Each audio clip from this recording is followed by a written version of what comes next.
U.S. Treasury Secretary Steven Mnuchin said Tuesday that U.S. taxpayers will receive a 3-month extension to pay their income taxes as part of a $1 trillion economic stimulus program in response to the COVID-19 outbreak.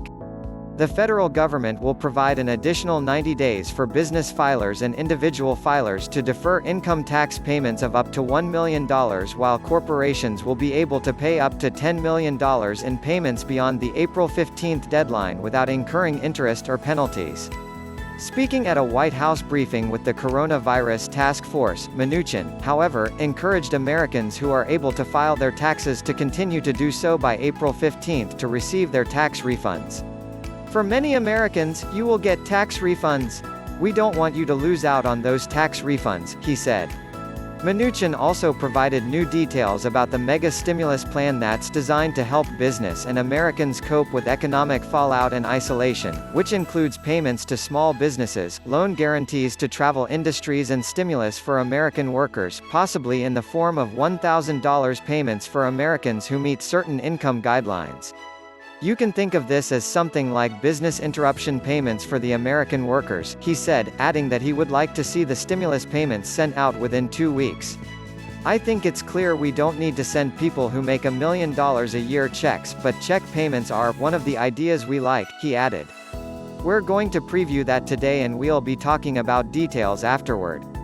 This is critical to American workers, it's critical to American business, and it's critical to American savers who have a lot of that money in money market funds, the Treasury chief said. We heard loud and clear there were liquidity issues, this is very significant. President Donald Trump said the United States will rebound stronger than ever after beating the virus. If we do this right, our country and the world, frankly, can be rolling again pretty quickly, he said.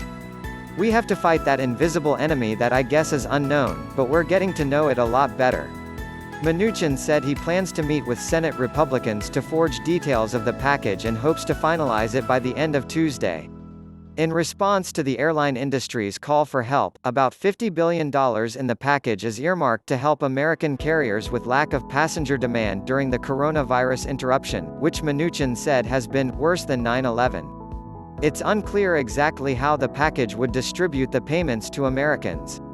Trump had earlier raised the possibility of a payroll tax cut, but he said Tuesday he now prefers doing so another way to deliver the aid quickly.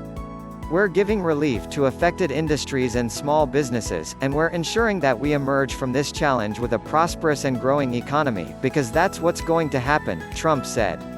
Meanwhile, in the Senate, Republican leader Mitch McConnell urged his GOP colleagues to gag and vote for a multi-billion-dollar House bill to provide relief. The Families First Coronavirus Response Act package was sent to the Senate on Monday and senators could vote as early as Tuesday. We're able to rise above our normal partisanship and many times our normal positions, because these are not ordinary times. This is not an ordinary time, McConnell said. The legislation includes free COVID-19 testing for anyone in need, paid sick leave and enhanced unemployment insurance.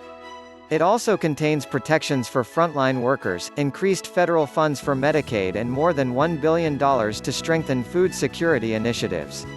McConnell said the Senate wants to pass another, more comprehensive bill and the Senate will not leave town for a recess until that is done.